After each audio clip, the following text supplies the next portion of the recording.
তামাক পণ্যের দাম ও কর হার অপরিবর্তিত রেখে ২০২৫-২৬ অর্থ বছরের প্রস্তাবিত বাজেট পাশ হলে শুধু সিগারেট খাত থেকে অতিরিক্ত ২০,০০০ কোটি টাকা রাজস্ব আয় সম্ভব হবে না। বাড়বে তামাকের ব্যবহার ও তামাকজনিত মৃত্যু। বৃহস্পতিবার সকালে এক অনুষ্ঠানে এসব অভিযোগ করেন বক্তারা। চূড়ান্ত বাজেটে তামাক পণ্যে করারোপ নিয়ে সরকারকে নতুন করে ভাবার তাগিদও দিয়েছেন তারা।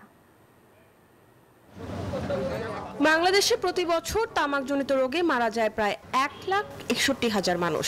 জীবনঘাতী তামাক ব্যবহার কমাতে সচেতনতার পাশাপাশি প্রয়োজন কঠোর করনীতি। তবে প্রতি অর্থ বছরেই সে সুযোগ হাতছাড়া হওয়ায় বড় প্রশ্নের মুখে পড়ে দেশের জনস্বাস্থ্য সুরক্ষা।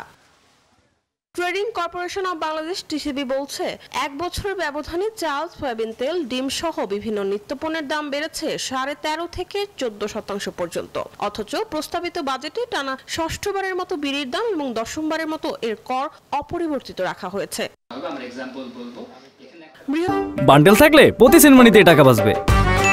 বিকাশ সেনমানি বান্ডেল কিনে জিতুন প্রতি লেনদেনে। বৃহস্পতিবার সকালে জাতীয় প্রেস ক্লাবে প্রজ্ঞা ও অ্যান্টি টবেকো মিডিয়া অ্যালায়েন্স আক্তার আয়োজিত সংবাদ সম্মেলনে বক্তারা অভিযোগ করেন, প্রস্তাবিত বাজেটে তামাকে কর না বাড়ানোয় জনস্বাস্থ্য যেমন হুমকিতে পড়বে, তেমনি বড় রাজস্ব সম্ভাবনাও হাতছাড়া হবে। যে রাজস্ব আসার একটা পথ দেখায় দেওয়া হচ্ছে, কিন্তু তারপরেও কিন্তু এই পথে যাওয়ার জন্য তারা খুবই হেজিটেন্ট। তো কেন, এটা একটা বড় প্রশ্ন থেকেই যায়।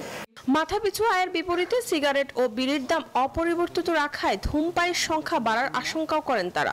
মাথাপিছু আয় যেহেতু বেড়েছে, সুতরাং আগের তুলনায় আরো সহজলভ্য হবে, কারণ এক বছরে আমাদের মাথাপিছু আয় বেড়েছে প্রায় 11.5%, প্রফেশনাল যে ডেটা বিবিএস সেই অনুযায়ী।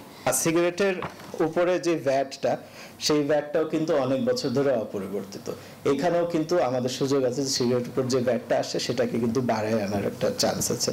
টবেকো অ্যাটলাস 2022 অনুযায়ী তামাকের অর্থনৈতিক ক্ষতি বছরে প্রায় 42,500 কোটি টাকা। যা ক্ষতি হবে আপনার। মরিয়ম আজিজ মৌরিন, নিউজ 24, ঢাকা।